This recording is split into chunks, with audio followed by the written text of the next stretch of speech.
Okay guys, I normally do my intro and all this, but I'm going to jump straight into the news. We have a lot of interesting thing that happened. So it says the crypto world is rocked as the largest exchange get rescue rival.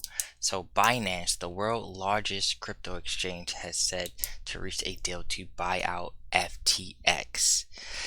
This is kind of crazy because, as we know, FTX recently ended up buying out Voyager, BlockFi, and Celsius, and now FTX itself is is going bankruptcy, and Binance had to end up bailing them out. The question now is, especially for the crypto market, the major big players, Binance, what will happen with Binance? But I'm going to click on a Yahoo video to kind of explain the whole situation of what happened, and I'll probably add on a little bit more information as this video ends. Let's see. Hold on. Well, let's get you up to speed on crypto. As Shauna mentioned there, we're seeing Bitcoin, Ethereum, Ripple, Doge, and of course the FTX token selling off sharply today. Bitcoin there, as you can see, under 19,000 there. And this is on deal news with Binance and questions about the balance sheet of Sam Bankman-Fried's trading firm Alameda Research. Yahoo Finance's Dave Hollerith has been following all the action for us. David, what do we need to know? Yeah, it's one of the strangest turn of events this year for crypto, which actually says a lot. Binance appears to be purchasing FTX.com. So FTX is a series of assets, and we don't totally know what that means. It sounds like potentially FTX US may not be a part of this deal. Yeah, and also I wanted to comment on that. The FTX US was actually supposed to buy out Voyager. So now FTX.com is having a problem. As of Tuesday, they have stopped withdrawals, but FTX is kind of a separate companies. They are able to meet the demand, but it can actually tumble over with people from FTX US trying to withdraw because they feel like that's connected to FTX.com, which can cause them to have a similar problem because they probably do have some ties. But let's continue to hear what he has to say. More details to come. The deal itself is being sold for an undisclosed amount.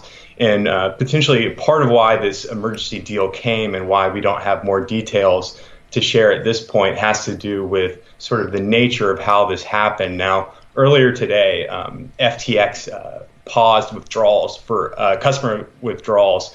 And right now it's facing a liquidity crunch that has picked up a lot since Sunday.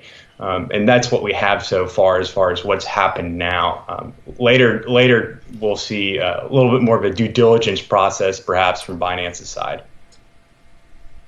So, David, then what's the backstory? Because at one point, SBF and FTX were considered really the white knights of crypto. So how did we get here?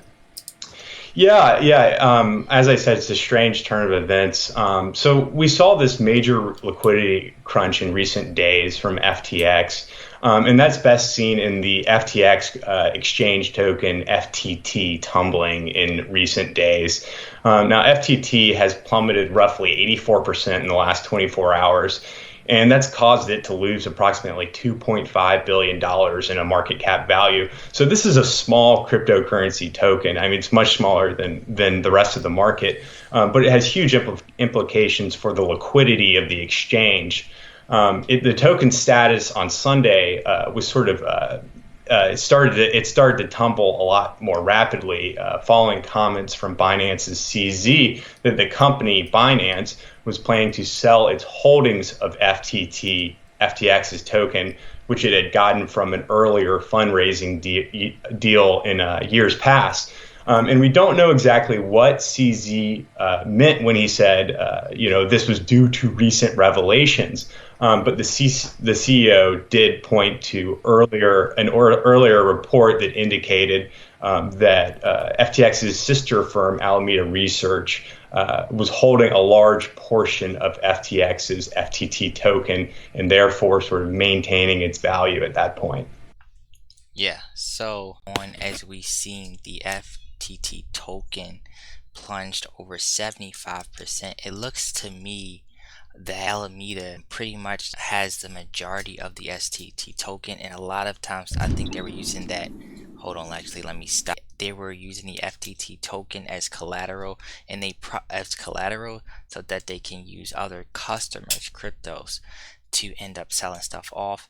So it looks to me as if they were using the FTT token as collateral, and then that collateral was tied to customers' assets. And then once the FTT token dropped significantly, then they no longer had the ability to end up giving customers back their crypto tokens because all of it was tied up into FTT.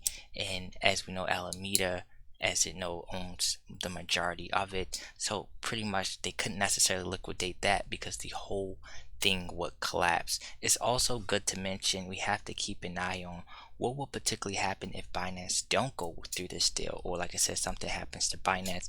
Also, we have to keep in mind what will happen to the Voyager, because FTX was supposed to buy out Voyager. I think that deal probably won't go through. That's what I'm thinking, or will take a much longer time.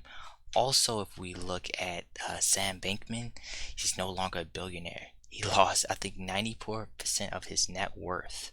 He was used to estimate it at $14.6 billion. But now I think it's down to, let's see if they actually show it.